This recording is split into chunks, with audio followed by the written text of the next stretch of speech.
This is HBR News number 390. Following up, no, that's not the right title. Teen Heroes acknowledged Ohio train derailed, where we look at the stories of the week and give it the Badger treatment. All right, hello everybody. Happy Valentine's Day, and welcome to Honey Badger Radio. Hope you guys are doing well this week and that you're laughing at all this craziness so that you are not consumed by it. I am your host, Brian, and I am joined by, as always, my co-hosts, Mike J. and Hannah. Oh, no, I'm sorry, not Mike J. Dr. Radimer Cam and Hannah. Mike J. is away helping his grandparents with a move, and I don't know when I'm going to see him. Maybe next week or the week after that. So... having moved with just a few years of accumulation between like several times, I can't imagine what it must be like for them moving right now. Yeah, it must be. Well, it depends. Like if they have professional movers and they've done all of the prep, then it will be a breeze. But that can help a lot. Professional movers can be really expensive. You might have to move quite soon, Hannah. Given that Ohio is already the number one allergen capital of the U.S. Yeah, right. Yeah, it's about to get a lot worse. When I was a kid, my allergist told my parents, because they kept asking, is there anything else we can do? Is there anything else we can do? Because it was bad. I was sick a lot. And they're like, is there, what else can we do to help with these allergies? And allergists kept saying, move to Arizona. We didn't. I've been in Ohio my whole life. So I'm used to this. Well, you're not used to this. That's foreshadowing the first story that we're going to do, ladies and gentlemen. Yeah, it's as bad as people think, but it's not as bad as people think. Okay. Well, I hope it isn't as bad as many people think. Yeah, it's weird. Because that would be really bad, and we don't want that. All right. So, on this week's HBR News Show, we're going to have a good time. We have more craziness of the week. This week, we're going to be talking about the major story that is the train derailment in Ohio, and all of the fallout of that. But we're also going to be talking about some sort of uplifting news. The story of a brave teenage boy who rescued an 83-year-old man. We'll get into the details of that, ahead. And also we have, a really funny Valentine's story about a female cop who fell in love with a criminal. And it's weird, but that's the kind of stuff that happens with Valentine's. You just never know. We're getting out ahead of the inevitable Netflix series. Yeah. There you go. I could totally see that. Okay.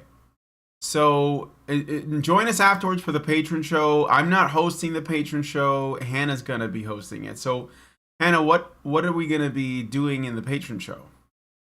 Oh, gosh. Okay. So, I had been looking at a few different news stories on the patron show, and then I ran across this gem, this absolute gem of this feminist who is just so very happy for women who don't need feminism that she had to tell us all about it, and it's not passive aggressive at all.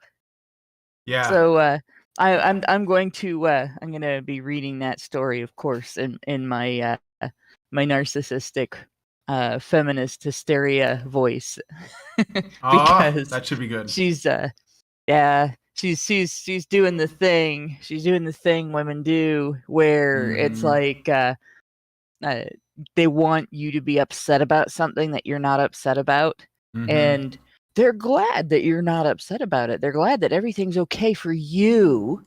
And it'll be fun. And of course, we'll get to respond to the claims of the article. It's not a real long article, but it will be quite an interesting read.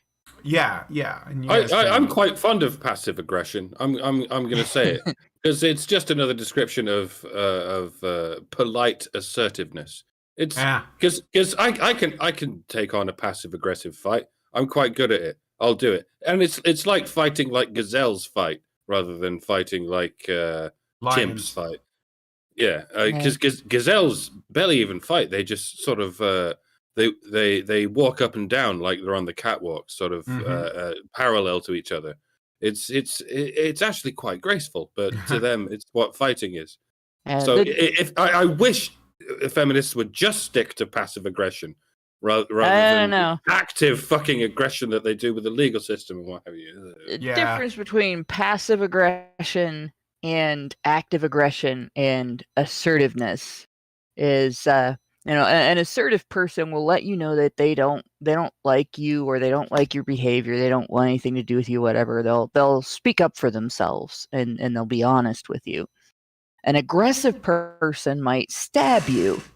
A passive aggressive person leaves a knife in the dishwasher that you have to empty with the blade pointed up, sort of stuck in among other silverware so you can't see it, so that you reach in and accidentally cut off part of your fingertip. I had a coworker that did that. I actually have part of my finger, my middle finger of my left hand, that I can't actually feel anymore.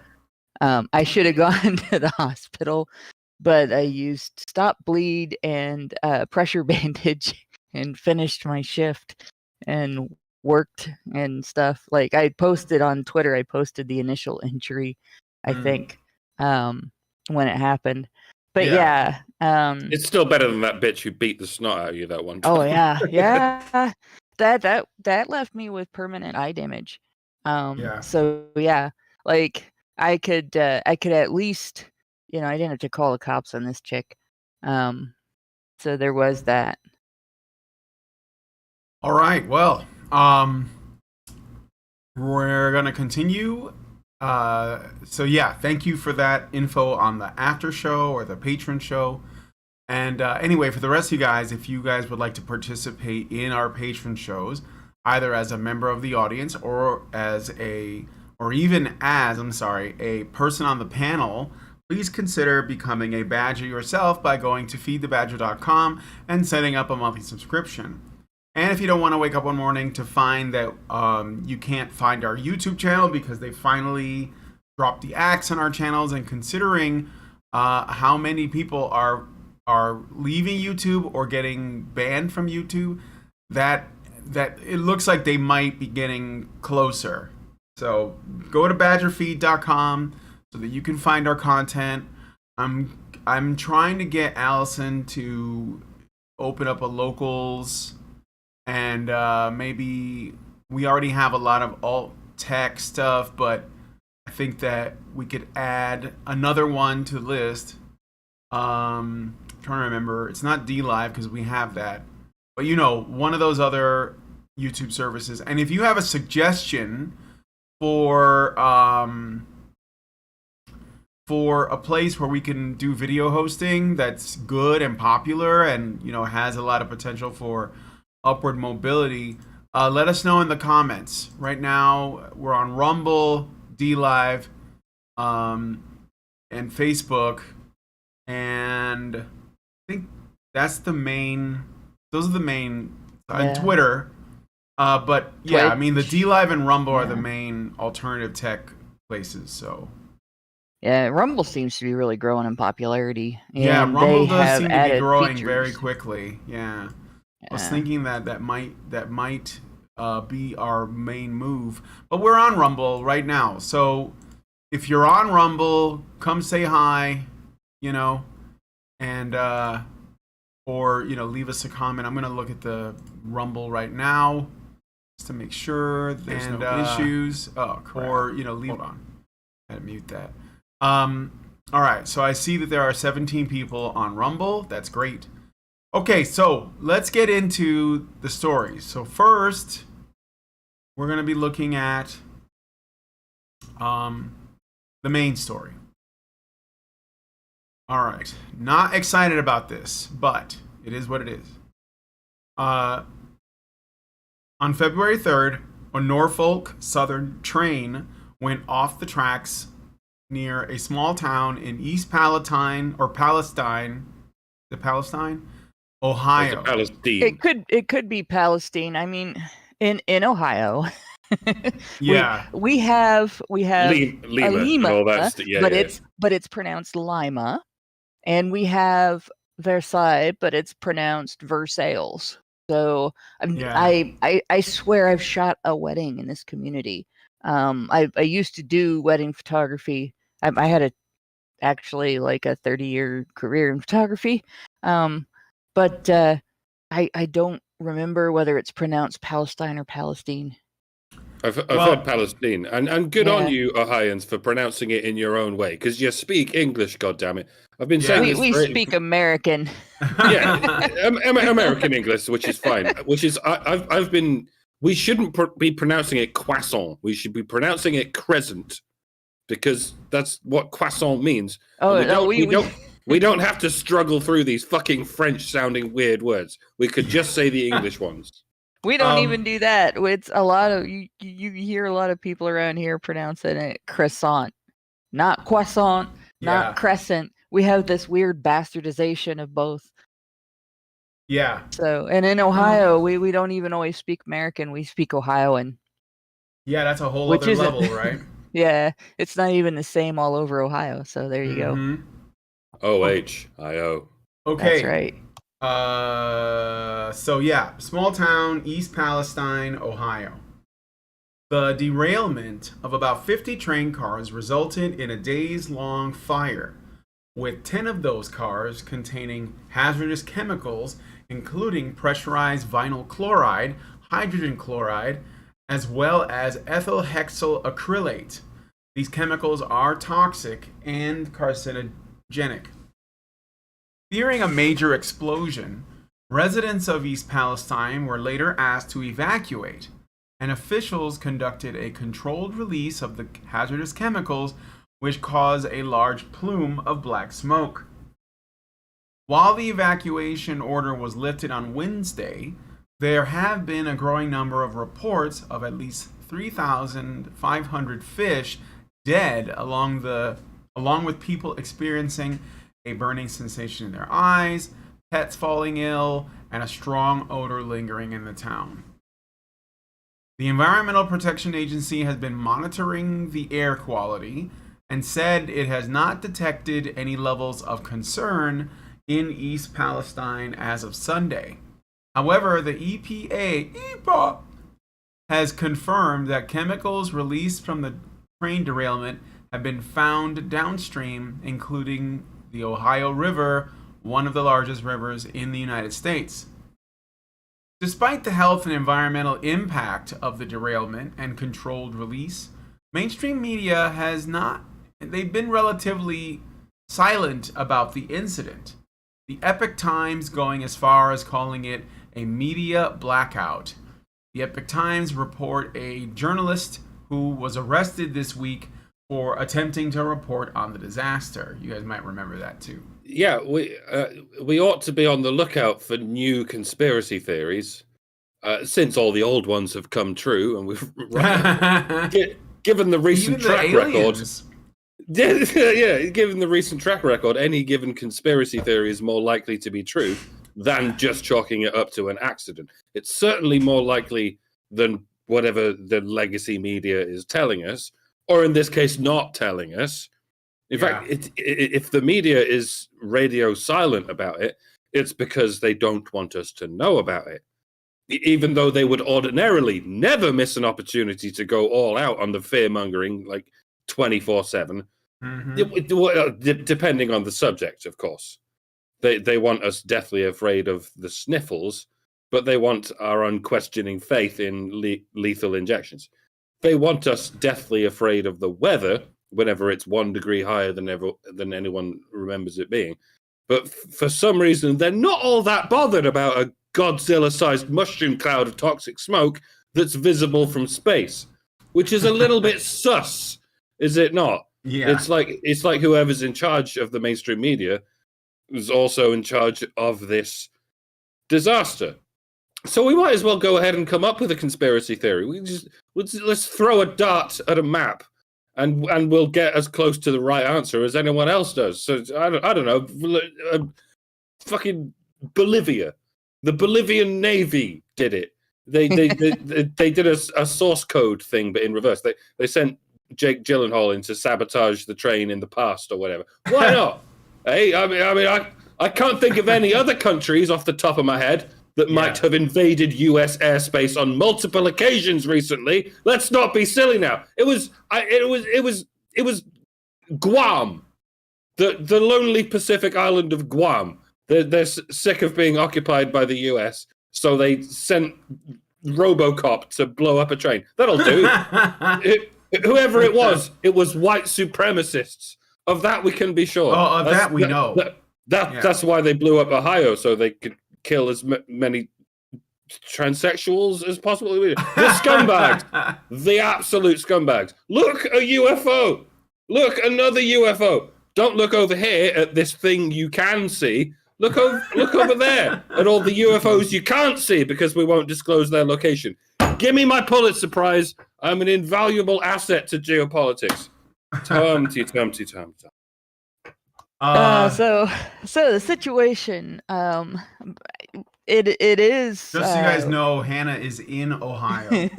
So this is a weird situation. I actually didn't know about this until today, right? So this happened like 11 days ago, and I haven't seen anything or heard anything about it.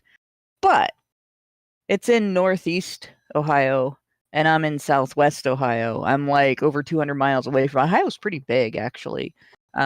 It's probably not all that big to people in Canada or to people in Russia or China, but it's pretty big to people in a lot of different European countries. It's as big as some European countries. Yeah. Just itself. Yeah. And like when I drive across Ohio to visit family, or when I used to drive across Ohio to visit family, because they all actually moved. It's a 4-hour drive to get there. So it's not a small place. And if you understand the weather here, there's like people are asking if I'm okay. Like I'm upwind of this thing. The jet stream current takes most of the time. It takes weather from west to east in Ohio, unless they get a nor'easter out east. We don't get a lot of wind from the east here in Dayton. Right. And so we're not seeing a lot of air pollution from this here. And that's one of the things. The other thing is the water here doesn't really come from that direction either. It flows out of the area. Although I am in a valley, but it doesn't come from, like, I'm not getting runoff here. I'm not drinking runoff from the Ohio River area and stuff like that. Right. Even Cincy doesn't really doesn't have a lot to worry about just yet. Now, that's not to say that this isn't really bad. Like you said in reading, the chemicals are incredibly toxic. They are carcinogenic chemicals. It is terrible. It's a terrible disaster, and the people in that area are definitely in trouble. And if you live in eastern Pennsylvania, northeastern West Virginia, I'd be monitoring this carefully. In fact, people in eastern Pennsylvania are probably more in need of paying attention to this than people in Western Ohio and Indiana, because this is actually more likely to affect that area, and people around the Great Lakes. But this And isn't. surely, if it's getting into the Ohio River, then it's going to affect everyone downstream of the Ohio River, which is everyone near the Mississippi. Yep. Which And the thing to understand though is this isn't like a first for Ohio. The EPA was formed because of Ohio. If I remember right from my reading, it was so we've had rivers on fire from pollution. The Ohio River was on fire. When my dad was a kid, the Ohio River was on fire more than once. It's been on fire multiple times. But I think it was the Cuyahoga River fire that inspired the creation of the EPA. And that one was also like severe pollution, serious pollution, like industrial chemicals and oil and nasty stuff. And that was in the 60s. And so this is I guess you could say we're used to this. Yeah. So it is bad. That's why I was saying before the show. This is as bad as it sounds, but it's not as bad as it sounds, and it's kind of a when it comes to it, the really weird thing about it is, like Mike was saying, it's really strange that the news media didn't go just absolutely apeshit over this, because usually anything to do with the environment, like anything to do with potential, global warming, pollution, damage to the water, damage to the air quality, they make a big deal out of that, right? And any chance they get to condemn Ohio, they will.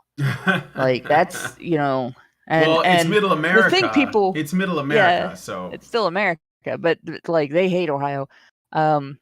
It's like, and if you sort of look back at media coverage and everything, like they really do, they really hate Ohio, but they love us during election season because we're a determining state. Usually if somebody doesn't get elected in Ohio, they don't get elected president.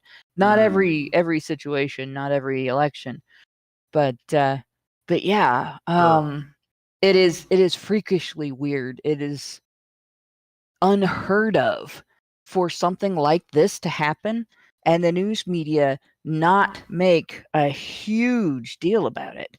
And at first I thought, well, it's the railroad interests.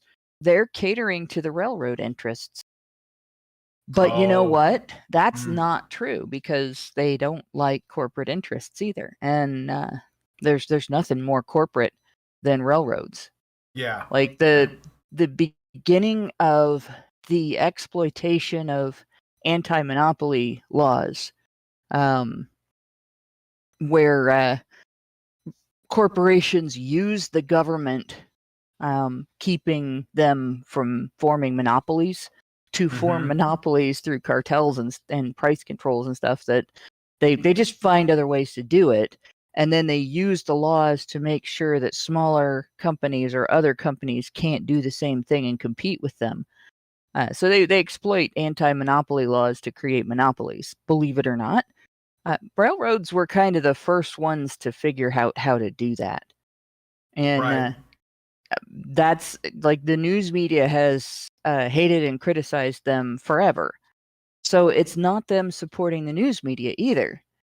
So I think if I were going to investigate this, if you wanted to kind of know what's really going on here, I guess I would look into what company those chemicals were from. Like, we know what was on the train.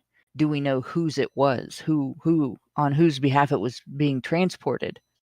And and then look into which agency. I know the EPA was involved, but which agency was the initial response? Was it just the local agencies, or did the EPA immediately respond?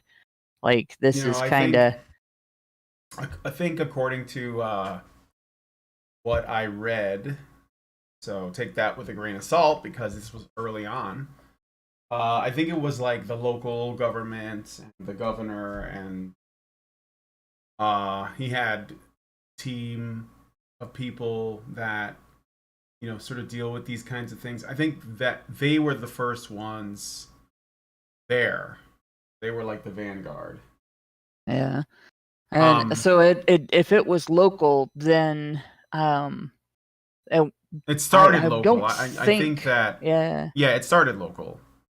I don't think then that they necessarily were paying attention to this train before it wrecked. Yeah, That's the thing to know. Like if the federal government was watching the train or had any interest in the train at all before it wrecked, then you got to wonder, like, well, where did these chemicals come from? right. So, well, and of course, the other question is the cause of the derailment, and this is where we start to see some, like, there's been people posting, and it's just comments on news articles and social media like YouTube and stuff, videos that people have made about this, that they're ex-employees of the railway company, and that a bunch of shortcuts had been taken and everything.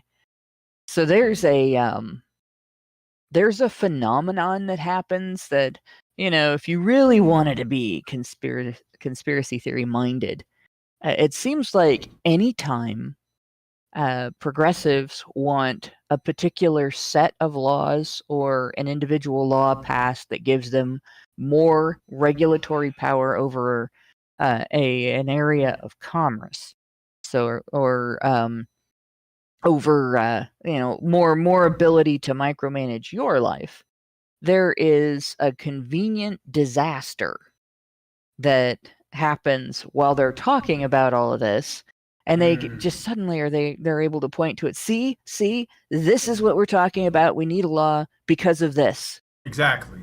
And there's been this humongous I guess omnibus bill is the best way to put it, that they've been talking about in Congress, that is essentially a rewrite of the Green New Deal that they had been talking about before. The Green New Deal being pretty much anti-commerce, anti-corporate, anti-small business. Yeah. It's a bill. complete and utter. Mm-hmm. That complete and utter micromanagement. Like a bill that dreams of a clean future. But but it's not about cleaning up. It's about controlling you, and it's not necessarily about preventing global warming. It's about preventing capitalism. And all of a sudden now, there's been a few disasters like this that they're going to point to, and and say, hey, this is what we're talking about. This is why we need this law.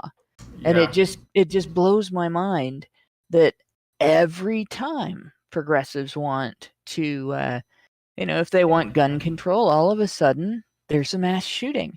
If they want capitalism control, all of a sudden there's trains derailing and blowing up chemical plants and stuff like that. Like it's just such a convenient bit of craziness that nobody knows, almost like angels from heaven come along and cause disasters just so that they can talk about them and say, hey, we're gonna pass a law to fix this. That law that you guys didn't like, we definitely need to do that now. Yeah. And so that's probably where I would start my investigation. Like, what laws have they been chomping at the bit to try to pass that people have been reluctant to accept, that now all of a sudden are being discussed in the news because of or in the wake of this incident? Wait, so it's all Ohio? Yes, it's all Ohio. Always has been. Always has been. It always has been. Like I said, the EPA was started in response to a river fire in Ohio. So, yeah. Yeah. All right. let's move on to the next story.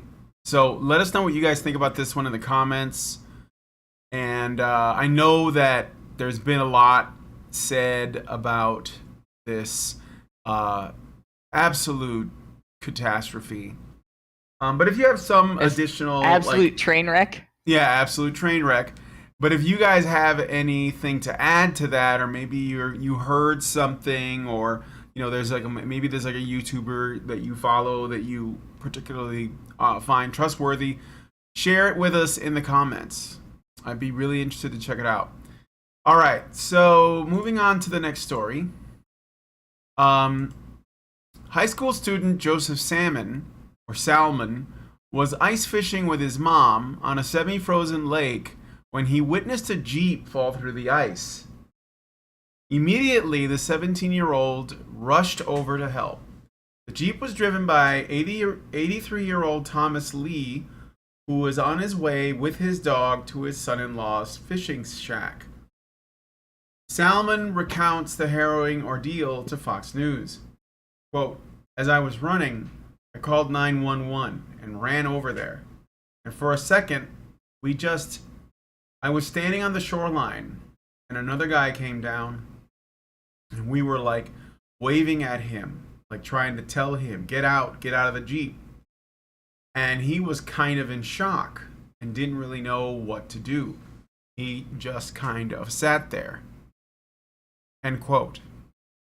Salmon went into the water and used the knife to break the back window, but couldn't release the elderly man as his foot was caught between the center console and the seat. I hate it when that happens.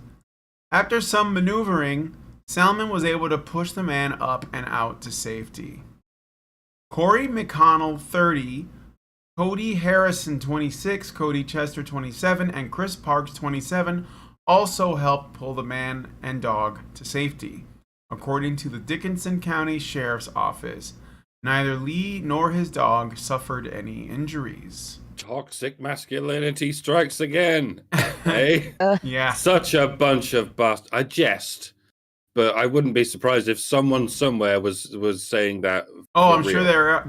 I'm certain that there is. I mean, if Mr. Beast can literally heal the blind hundreds at a time, people will still find a way to bitch about it by calling it ableism and so on and so forth. No news is good news, as they say. As such, we can take any good news and spin it into bad news. So it's conceivable that someone could spin this story in the same direction. Absolutely. Joseph Salmon is a livingist. He's prejudiced against the dead and dying.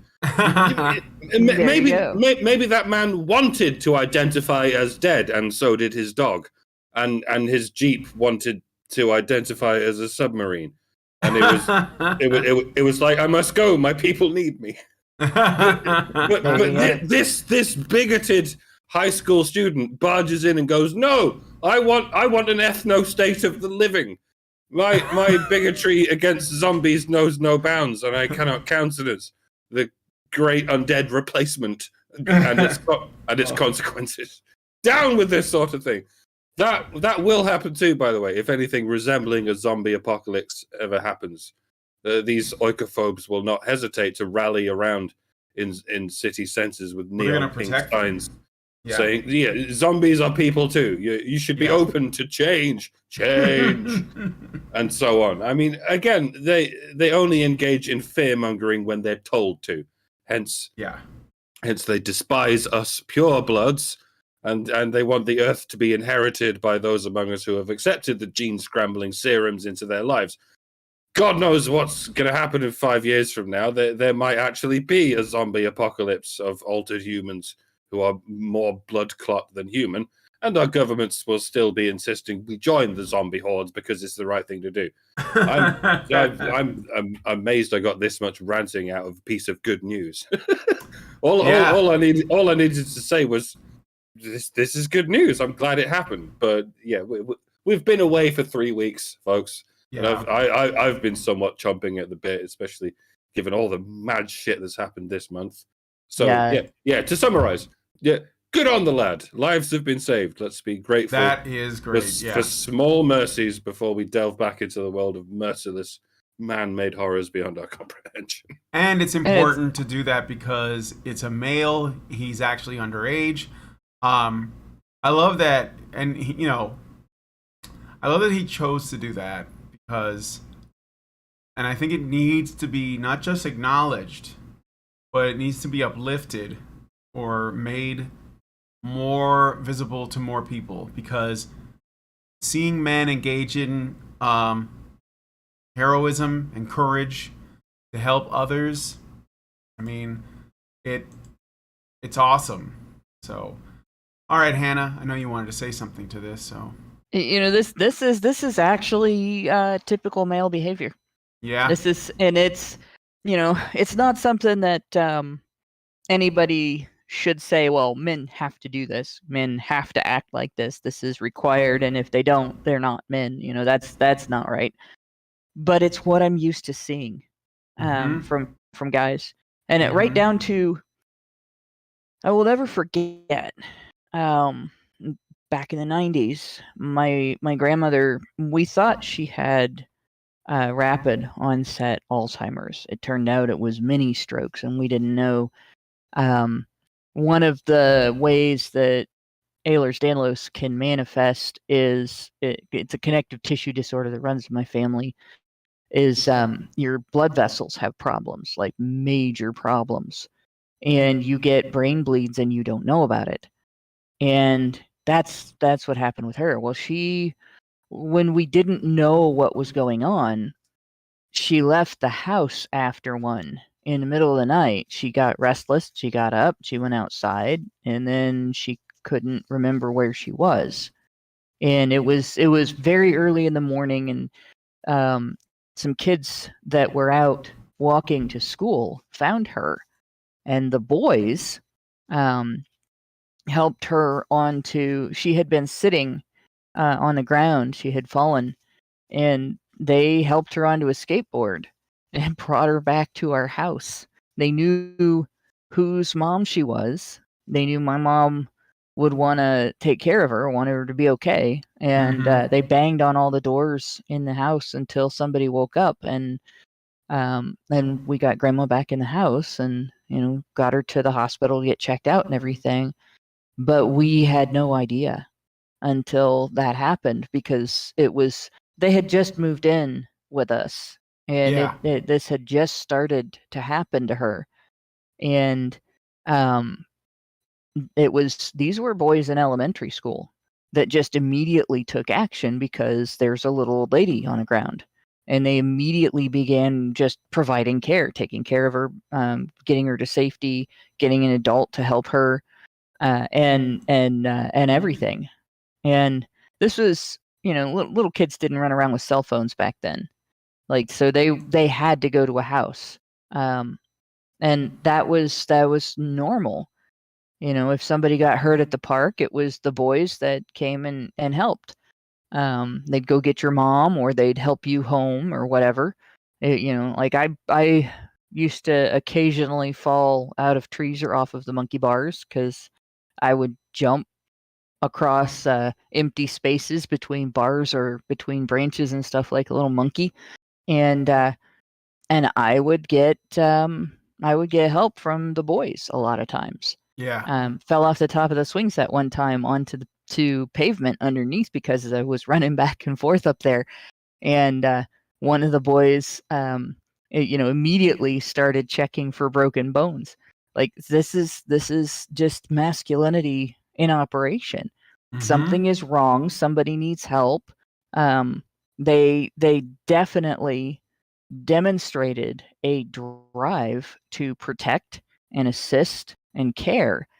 And when feminists condemn men and boys as these naturally aggressive clods, like cavemanish, angry people just waiting to hurt you, they are not just wrong. They are lying. They are so full of shit that you could refer to them as the sewer of politics, because that's just not masculinity. Mm-hmm. Like that's immaturity. But it's not Absolutely. masculine or feminine. And these guys, admirable is what they did was, and it was quite admirable, and they are heroes, and it is wonderful. Mm-hmm. This is part of the drive of masculinity. This is something that we should celebrate and respect and love about men, that Yep. they do these things. And I hope that this young man's parents let him know how proud they are, because they really should. Absolutely. Absolutely. Um, so yeah, very good story. I am also hoping that he gets the appropriate um praise, mainly from his parents, but you know, I think that it's one of those like um that not everyone's gonna hear about, and I can understand it because there's like bigger things happening, but it's still a really great story with a good ending. So I wanted to share that, get some positivity in there, and I'm gonna move on to the next story. So if you guys don't have anything else you want to add, or no one in the chat takes issue with that, I'm just gonna move on to the next story. So let us know what you guys think about this one in the comments, and I look forward to seeing what you have to say. All right. A Canadian social worker was fired by her government employer. So, Canadian, that means that the government is basically everyone's employer, I think. Fired by her government employer over tweets about gender, and her association with Jordan Peterson. She is now going by the alias Rena Kaut. Peterson tweeted that the social worker's account is true, and that she is using an alias because of nonstop harassment. So yeah, so there's that. Oh, it's not. Did I say count? Kaut. Yeah. Kaut has been out of work for months now and has a fundraiser. She intends to use the funds to make up for lost wages and legal costs as she explores channels, quote, to fight for my free speech and the Charter of Rights, end quote. She also wrote, quote, my termination letter stated I associate with a known transphobic, racist, and misogynist person, referring to Dr. Peterson, which, obviously she doesn't believe. That's her being sarcastic. Also, private tweets of mine were labeled transphobic, which, if you read carefully, my tweets are rooted in science, logic, and biology, end quote. That doesn't really matter. She continues, quote, we live in a world now where we are asked to believe in the absurd when it comes to gender/biology. If we dare to speak up and challenge this narrative, as I did, we are targeted, vilified, demoted, or in my case, terminated from my job, end quote. But at least you didn't call anyone dude or bro. Yeah, did you see that? Is that the? I had to get that jab in. I mean, I like Peterson for the most part, but he's lost his way on one particular thing. Anyway. Oh, I thought you were talking about just Pearly, because. No, I'm talking about Peterson. Like, he really doesn't like the idea of anonymity on the internet, and he's cited anyone. Yeah, I know. Anyone who calls people dude or bro are part of the dark triad.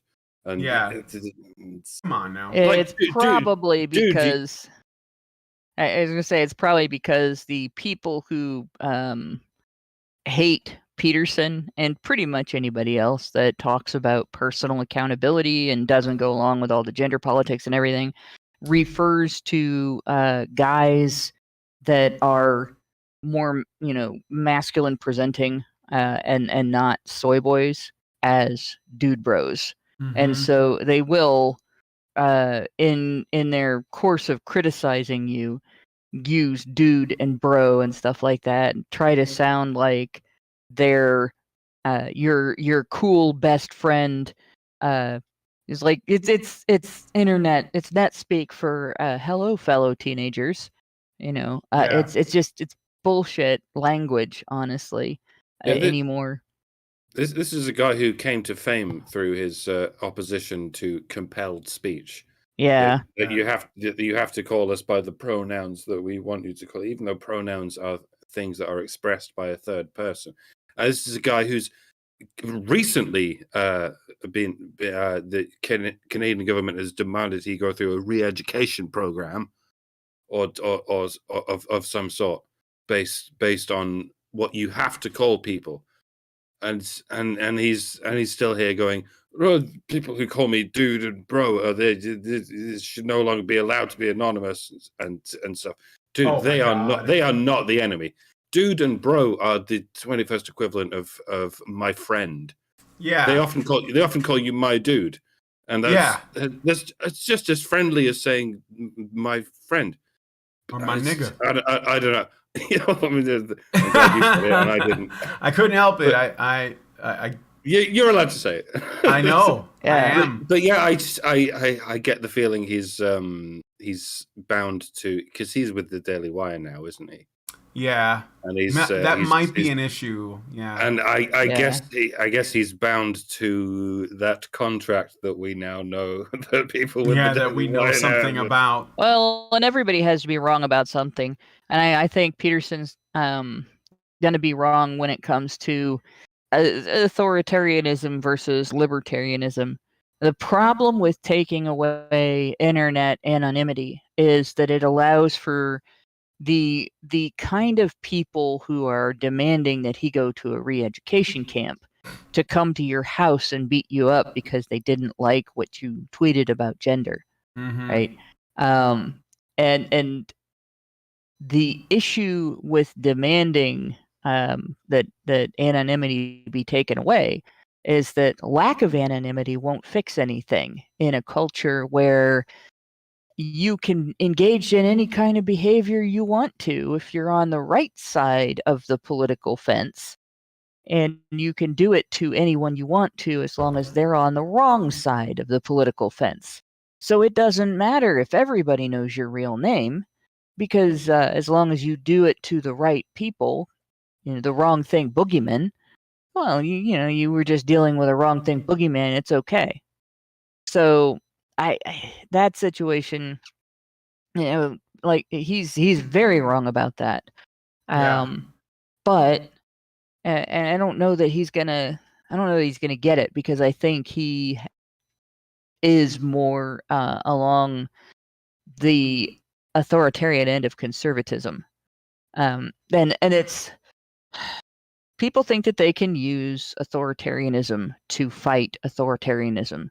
You can't. It doesn't work. All you do is create a power system that eventually, once again, will get into the hands of people who are malicious and be used against the people that you're trying to use it to protect. And anytime that you're misguided, it gives you the potential to do unintended harm. So it's bad twice.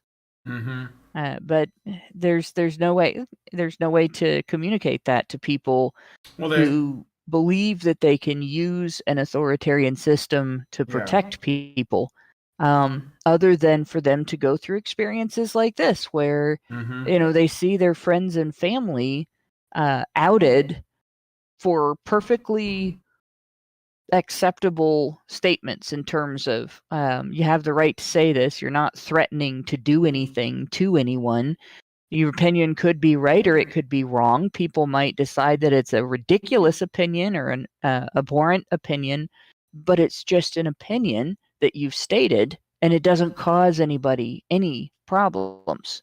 And all of a sudden you're fired from your government job. And I don't have a lot of faith that this woman's going to win her case. It would be wonderful if she does. It would be great. But I have no faith in the Canadian legal system. I don't have a lot of faith in the U.S. legal system. Also, she's up against the trans lobby. I mean, she's up against something else too. This is something that we were up against with our case. The Canadian Charter of Rights and Freedoms is not like the Constitution. Right. It does not treat everybody equally. And it does specify if you got to be part of a victim group to have rights. Yeah. And if she's not part of a victim group, she doesn't have rights. There is no right to free speech in Canada, and there is no right to have your own opinions in Canada. And so she's unlikely to be able to find something within the Charter of Rights and Freedoms that is going to help her. If she does, it'll be a miracle. And again, I'm not saying that I don't want that to happen. I just don't think it will. Yeah. All right. I'm going to finish the write-up. So, my termination letter, this is still her, stated I associate with a known transphobic, racist, and misogynist person, referring to Dr. Peterson. Also, private tweets of mine were labeled transphobic, which if you read carefully, my tweets are rooted in science, logic, and biology. We live in a world now where we are asked to believe in the absurd when it comes to gender and biology. If we dare to speak up and challenge the narrative, as I did, we are targeted, vilified, demoted, or in my case, terminated from my job. Her controversial tweets, so just so you guys can have a couple of examples of this, these are some of her most controversial tweets. Men cannot get pregnant. Men cannot menstruate. We need to stop saying people who get pregnant in documents / reports, as I am noticing at work. So she's saying that we should stop saying that. Another tweet stated, quote, children need to be of a certain age to drive, to vote, to drink, and to smoke. We must also exercise similar caution when allowing young children to take potent hormone blockers, puberty blockers, which have harmful effects on their physical and emotional well-being, end quote. She also tweeted that, quote, biological men should not be placed in women's prisons as it places women in harm's way, end quote. Meanwhile, Peterson has been dealing with a dispute. So this is Peterson, is dealing with a dispute brought on by the Ontario College of Psychologists over his own social media posts. The college is threatening a disciplinary hearing to revoke his license unless Peterson undergoes social media training by a coach chosen by the regulatory body. Okay, that's the whole write-up. Yeah, we've covered that already, and I've got to say it's a shame, albeit a predictable one, that for all the good Elon Musk can do in preventing people from losing their Twitter accounts, and even that's not quite coming to fruition the way we hoped it would. Nevertheless, there's nothing Musk can do to prevent the off-platform ravages of what we're calling cancel culture. Twitter still operates as it's basically an app that gets you fired. Yeah. Step one, tweet something. Step two, wait 10 years. Step three, congratulations, you're fired. Yeah, ironically, the old machinations of Twitter 1.0 actually acted as a failsafe against that sort of thing. Not a perfect one. Obviously, everything can be archived, but if your offensive tweets got yeeted before they got archived, then you may have lost your Twitter account, but at least your job was saved. Obviously, that wasn't the point. That certainly wasn't the impetus in mind for any of the shysters who ran Twitter 1.0. Should I say criminals who ran Twitter 1.0, or at least the accomplices of the criminals who run the FBI. It's jolly frustrating that the only consequences they've ever faced is being hauled before Congress and asked a series of questions that they can't answer. And that's it. It's like, okay, thanks for being publicly flummoxed by the undeniable evidence that you colluded with the FBI to violate the First Amendment at a scale never seen before. You can go home now. Bye. But yeah, like I said, it's just ironic that their skullduggery had the unintended effect of actually preserving people's employment, while conversely, Twitter 2.0 is actually a more dangerous place for anyone who wants to retain employment with any woke companies who don't take kindly to any political opinions they don't like. And by the way, in the UK, for instance, you can still get arrested for your tweets. Literally arrested for telling a joke or just retweeting a joke that the British government doesn't like. There's nothing Elon Musk can do about that either. It was really quite worrying on the first day of Musk's takeover. Yeah, People were gleefully testing the water by throwing N-word bombs and such all over the place, like it didn't matter anymore. Don't do that, folks. That was pretty stupid. It just makes you look dumb when you do that. And if you have any sense of self-preservation, don't do it. You might not lose your Twitter account. I mean, you still might, but you might not. But what you will lose is your job and your freedom. Honestly, you might actually be better off losing your Twitter account, if only for the sake of your mental health. Your right to work and your right to travel outside the walls of a jail cell are much more important than being on Twitter, even if you're addicted to Twitter, especially if you're addicted to Twitter. Yeah, true that. Yeah, well, and honestly, this situation, again, like a big portion of what's going on has to do with the fact that Canada doesn't have free speech like we know it in the United States. There's no constitutional protection that they're under. It's a totally different environment, and what we're looking at is a situation where Canadians can be put through the ringer for saying things that other people disagree with, or not saying things that are politically correct.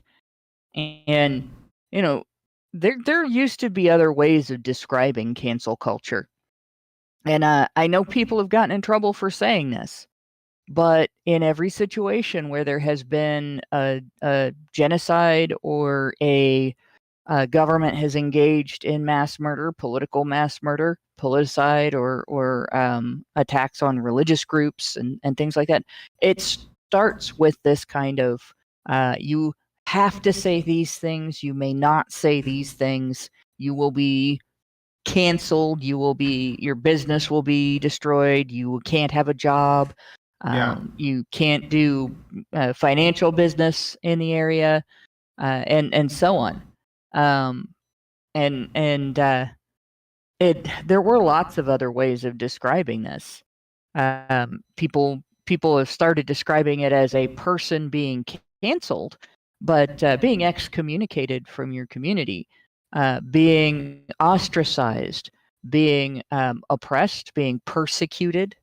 These are other descriptions that have been used to discuss this kind of behavior in the past, and we're seeing this being used by the woke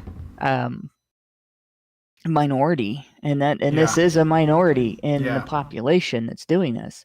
But the woke establishment, is using this kind of behavior as a means of controlling people who are not woke. Basically, that's it. And woke is just what we are calling progressives now. Well, that's what they are. That's where we are. That's the situation. I've been talking about this on HBR Talk now for a couple of years, and of course, for a couple of years, progressive listeners have been calling me hysterical. And I have been saying that things like what we are seeing happening now to Peterson and to this woman were coming. And here they are. Not so hysterical anymore. Like it's quite real and present. So I guess that's all I got to say about it. They're just mad that you noticed. I told you so. Yeah. They're just mad that you noticed and said something. Oh, yeah. All right. Well, and there are people that wanted to think that the progressive side was the good guys because they wanted to think the progressive side was truly anti-racist, anti-sexist, anti-phobic, blah blah blah, when in Yep. fact that is the most ist and phobic group of all. Yep. The most hateful people are the ones who call themselves progressive. Absolutely. All right. So we're going to move on to the final story if there's nothing else. So before we do, though, I have a Rumble rant. You know what? I actually don't think these are called Rumble rants, but I'm going to call it that anyway because I've been calling it that. I was gonna say, I thought they were. If they aren't, they've changed something. I think the Rumble rant is basically just the chat in general, but I might be wrong. So I got a Rumble rant. That's what I'm gonna call them.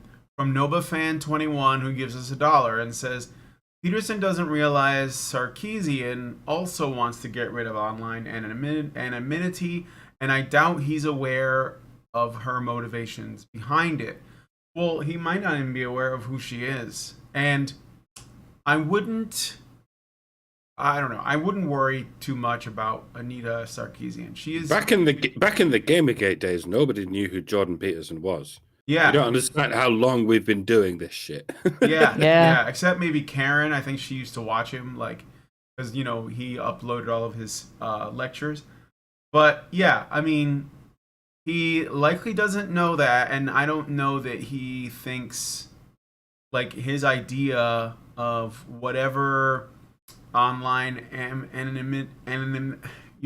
anonymousness, I think that his idea is very different from hers. So I wouldn't compare them because I think that's a little unfair, in my opinion. But I know that even if he had, like, a really conservative or mild view of what that looks like, it will lead because you open the floodgates. When you do that, it will get us to what Anita wants, because that's true.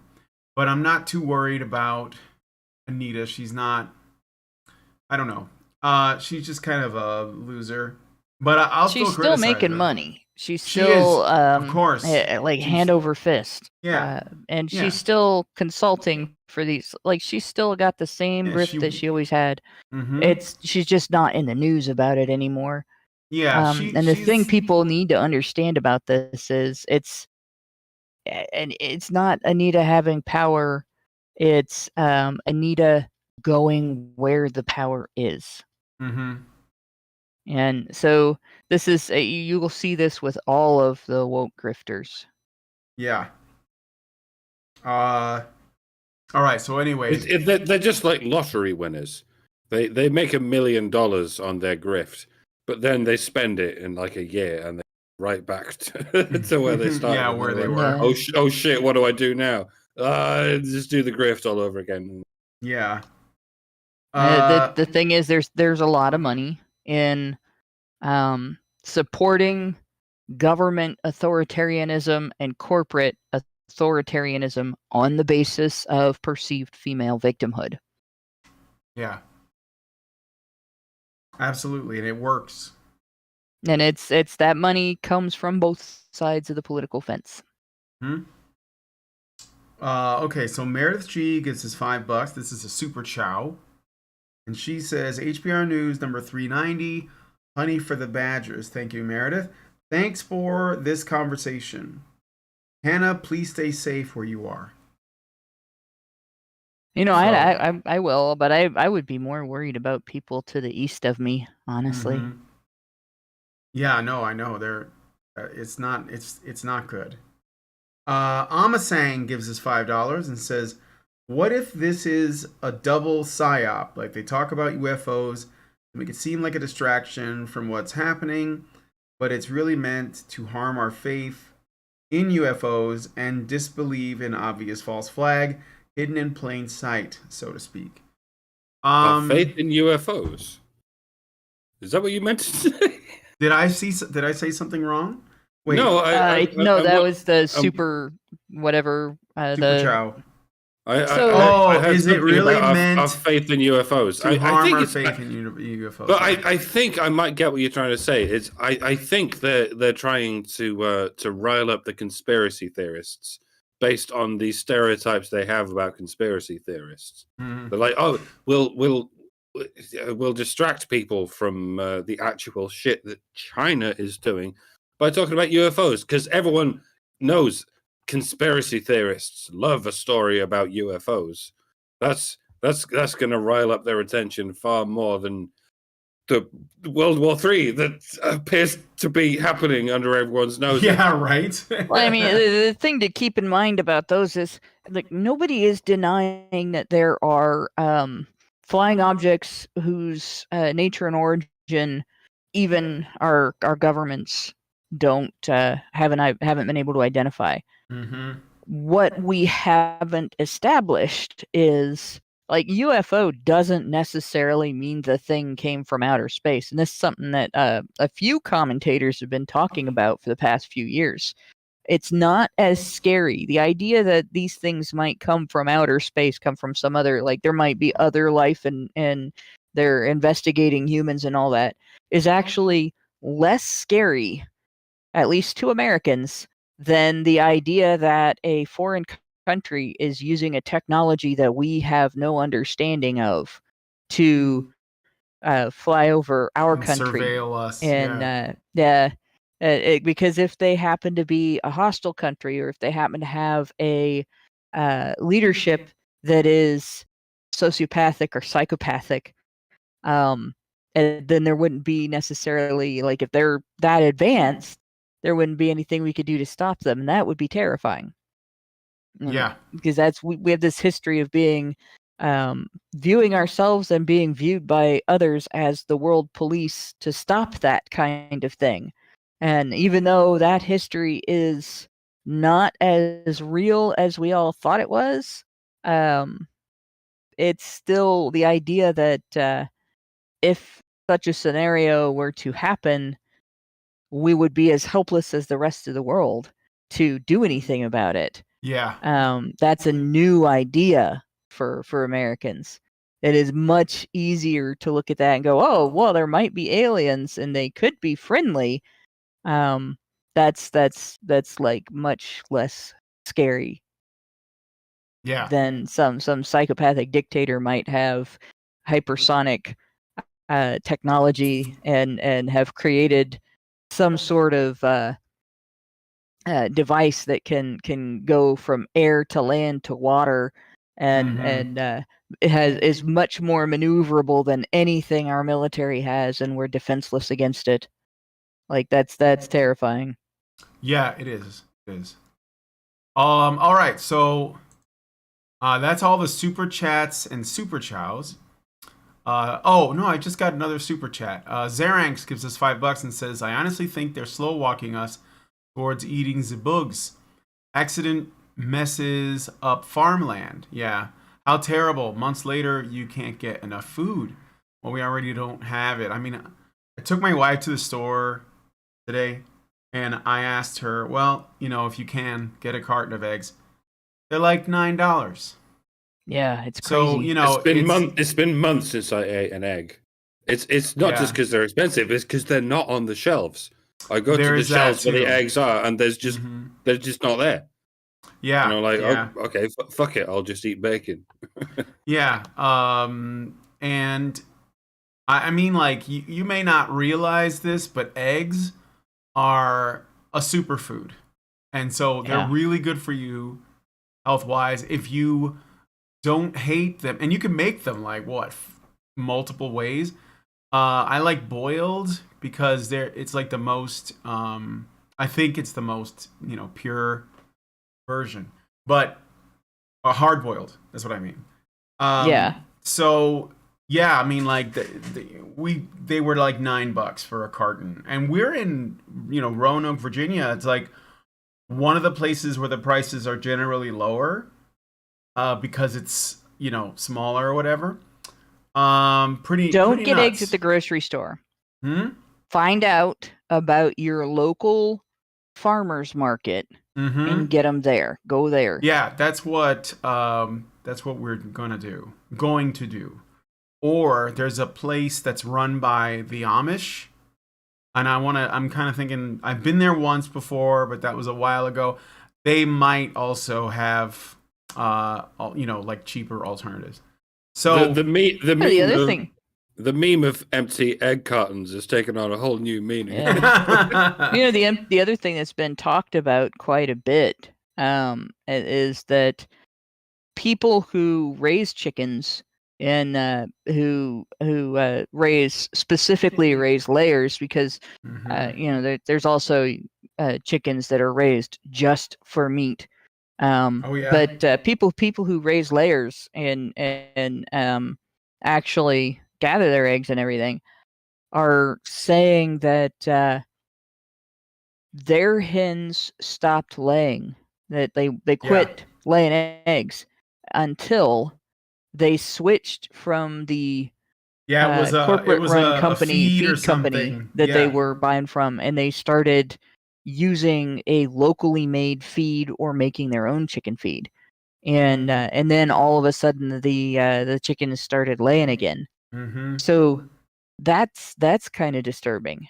That's been reported on major news organizations, or by major news organizations. It's been discussed on social media by the small farmers themselves, and it seems like it's a real phenomenon that is happening in multiple countries. Yep. So I don't know what got changed. Maybe a cheaper ingredient. Anytime something like that happens with a corporate product, the first thing to look at is, did they start making this product out of cheaper ingredients? Because that's usually where it is. They saved a few bucks and they turned out a crappier product, and it doesn't do what it's supposed to do anymore. Yeah.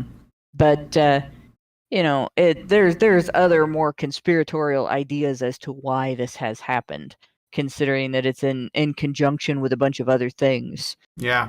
But yeah, don't go to the grocery store for eggs. Go to your local farmer's market. Look for, when you drive around, drive on back roads. Look for, there are farmers now that raise layers. That'll have signs out that they're selling eggs from home. Get eggs from them. Yeah, definitely gonna look into it. Okay, so I think that's all we can say about that story. Let us know what you guys think about this in the comments, and we're gonna move on to the final story, which I think is kind of a cute one. So, sort of, in a way. I don't know. A policewoman. So we're gonna switch this out. A policewoman swept up in a romance with an armed robber says she was unfairly made to resign.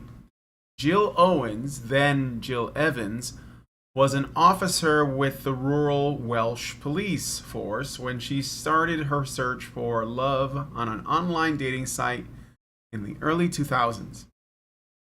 So that this is Wales, where this takes place. Owens got to talking to Dean Jenkins, a seemingly self-made businessman who had his own range of male grooming products. However, it was like Fancy Dan.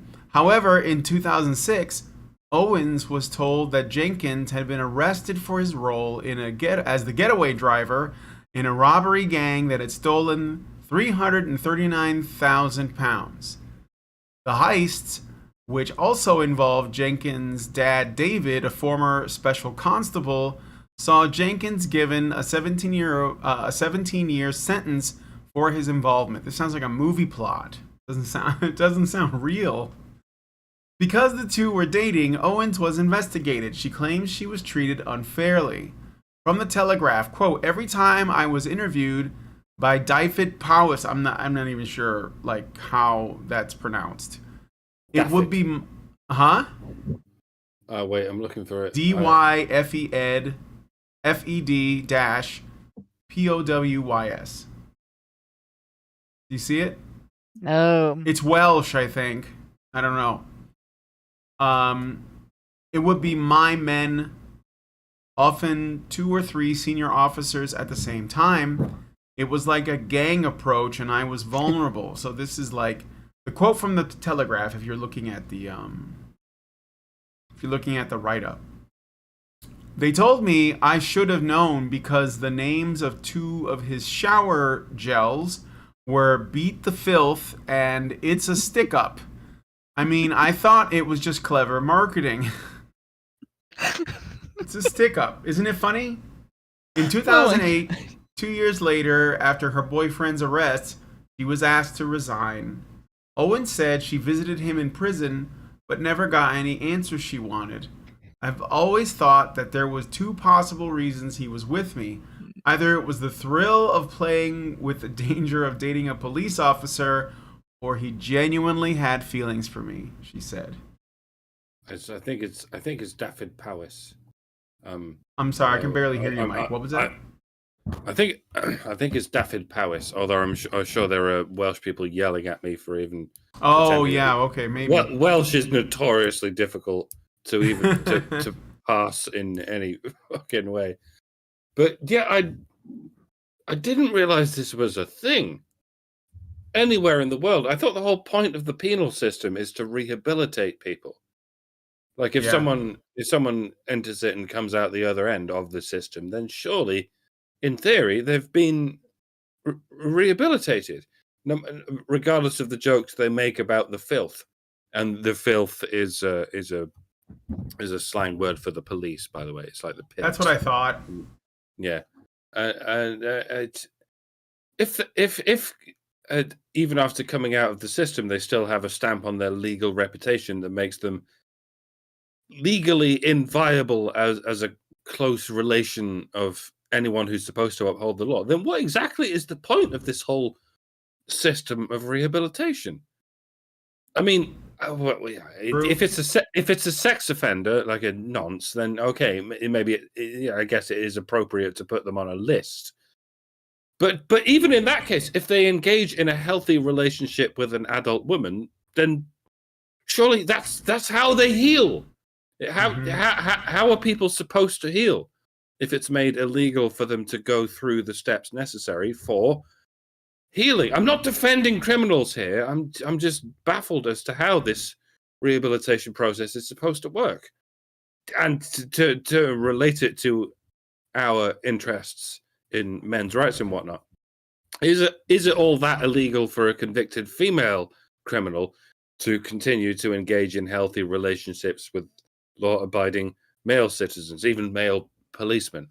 I would imagine it isn't, because female criminals are actually considered rehabilitated by the system that's supposed to rehabilitate them. Male criminals apparently are not. They're forever stuck in the fuck you box, the box where all they can do is serve the state in isolated loneliness forever. Which is particularly perturbing, given how many men are convicted on bullshit charges that would never apply to women. So we're just going to keep getting this underclass of basically innocent male citizens. It's lined up along with the guilty male citizens who right at the moment they can't have relationships with female police women. But where's it going to go from there? It's when you live under a feminist system, all women count as female police officers because they have the power to decide by their own perception whether or not any man is guilty of a hate crime. You know, that's how the Nottinghamshire model works. Every woman counts as a policeman because their own records count as who is guilty and who is not. It's all very confusing. But of course, you know, he's not the victim of their prejudice because he can't have a relationship. She's the victim because she was investigated for association with a guy who committed a robbery. Like that's it. That's the key here is that this woman is a victim of being ganged up on by the men who were investigating her for her involvement with a guy who went on to engage in a major crime while he was in a relationship with her. Over 300,000 pounds. Yeah, that's quite a That's a haul haul. there. Like quite a haul. Yep. Obviously he didn't get away with it, so it's not really No, it didn't work out. Yeah. But still, like that's a hell of a. In any case, yeah, this what's interesting to me is that this story is being reported now, right? This happened in 2006, right? He committed his crime in 2006, and she was fired in 2008. It's actually been like 14 years, 15 years, 15 years now. So this thing that happened 15 years ago it was reported on February 13th, 2023, because female victimhood, I guess. And like he would still be, I think, in jail or in prison. He's sentenced 17-year sentence. Yeah. But yeah, for some reason, oh, okay. So in the original story, it says her ordeal has been made into a 6-part podcast series, and a novel. Oh so my she's God. she's published something. She wrote a book about it. It's definitely novel material, though. I have to say. Yeah. Well, here's the thing. All right. So when a guy fucks up and dates the wrong woman, like a cop, his likely, yeah, like a like cop, a cop, or, when you're a bank robber or whatever, yeah, or like any kind of like an unaccountable psychopathic nut job, right? His entire life gets wrecked. It's blamed on him, right? You should have known better. Why did you date the exciting chick and not the stable chick? Why didn't you date that nice girl your mom set you up with? That kind of thing. And well, you must have done something, or she wouldn't have done all those things to you. For sure. Like the guy that I worked with in the 7 years in hell case has heard every bit of it. Where there's smoke, there's fire. If she made all those false allegations, something she said must have been true, right? All that kind of stuff. And it can't be that he was completely snowed in the early part of the relationship by a woman who pretended to be accountable and competent and wise and kind and loving, and then turned out to be a lying, cheating, psychopathic bitch who who was violent and exploited the system against him and everything. So they're never even considered the victim of the situation, even if the ex tries to get them put into jail for things they didn't do, or like the guy from my hometown that had the 20-year case, whose ex would go to bars and tell the guys from the local community that he had been beating on her, and they would go and track him down because they were rednecks, and they didn't tolerate beating women, right? And Right. Of course, that's pretty much par for the course. That's what guys experience. A woman dates the wrong guy, and she gets a book deal and a podcast deal and a news article and all kinds of coverage, and she's the victim in the situation, where he gets arrested, he goes to jail, he's not allowed to be rehabilitated enough to potentially date a woman, much less a woman in a position of authority at any point in his life. And of course, she's the victim, even though she is in a position of respected and trusted authority that the community expects a higher level of accountability from, and where you don't actually associate with people who commit uh, $500,000 plus robberies. Right. And she pretty much has shaken the faith in her local police force by making the news as a person who didn't just date a guy who turned out to be a criminal, but who dated a guy who was the getaway driver for a 339-pound heist. Yeah. Like that had to have been a huge embarrassment to her department, right? That had to be just absolutely just humiliating. Like, oh my gosh, one of our people was involved with that guy. Yeah. But she's the victim because they investigated her, and the people who were involved were of the gender that is probably what the majority of the department is made up of. Mm-hmm. Like, that makes her the victim. Shame on all of those men for holding this woman. Don't you know you can't hold a woman accountable for her choices? Because she's female. Yeah. She's How not could she know? accountable. Right. Right? So, yeah, they're a gang. And, this guy was just using her. And everybody else in the situation is malicious. And she's the victim. Mm-hmm. Right? She can't admit she made a mistake. Dating that guy was a mistake. Or didn't pay attention or whatever. She didn't judge his character very well. Right? Yeah. So and it's quite possible that he had her snowed. It's quite possible that he, was not presenting himself as a potential criminal or as a person of bad character in any way, shape, or form until he committed this humongous crime.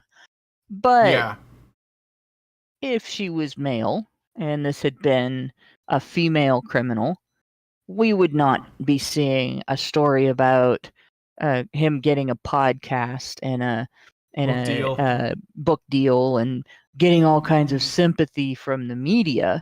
No. We would be seeing news stories about whether or not his influence caused her to commit those crimes. We would be seeing news stories about what an embarrassment he was to his department. We would be seeing news stories about how unethical it is for an authoritarian system to allow its authorities to date the types of people they are in charge of. After the arrest, a cop they're not supposed to date people in the system for the same reason that if I worked in, say, a nursing home or a hospital, we would have to be told you do not date the patients. In my industry, if you have to be told you don't date the patients, you there's something wrong with you. But in an industry where the patients don't have intellectual disabilities that make them incompetent to have relationships like that, you do have to. It has to be discussed. You don't date your patients because they're vulnerable and they're dependent on you. And prison guards are not allowed to date prisoners for the same reason. Cops shouldn't date people who are in jail for the same reason. Right? Yeah. There's a vulnerability there. So yeah, this bugs the hell out of me because this is an incredibly huge example of the accountability gap. And I just wanted to say, I wanted to show one last thing. So here is the woman. I've showed this picture already, but this is the woman in the story. So you should see it. Well, you guys can look at it if you have the links to the website. And I know that they may not open if you don't archive this page. So okay. So let me I'm just going to put out a hypothetical. How attractive do you think her boyfriend is, or ex-boyfriend or whatever, based on like how much he got away with. Because that's what I was thinking about. Like how much um you know how much cream did this guy have so that he was like, what do you think he looks like? Is it this is Wales, so what is it, Pierce Brosnan, or does he, is he gonna look like an absolute unit? Is he gonna look like Jason Statham because he was the driver in that situation? What do you expect that's gonna look like? Okay, hold it in your head for a second. Here's the guy.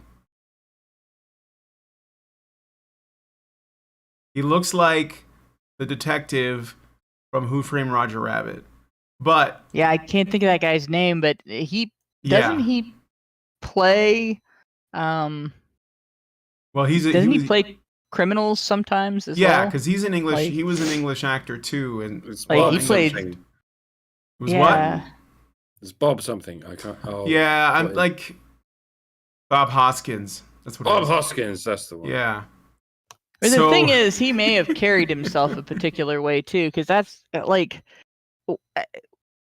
men, don't necessarily understand what women find attractive. Like a guy doesn't have to be an Adonis to be attractive. No, I know that Like it's a guy goes with a long lot way. of confidence. Yeah.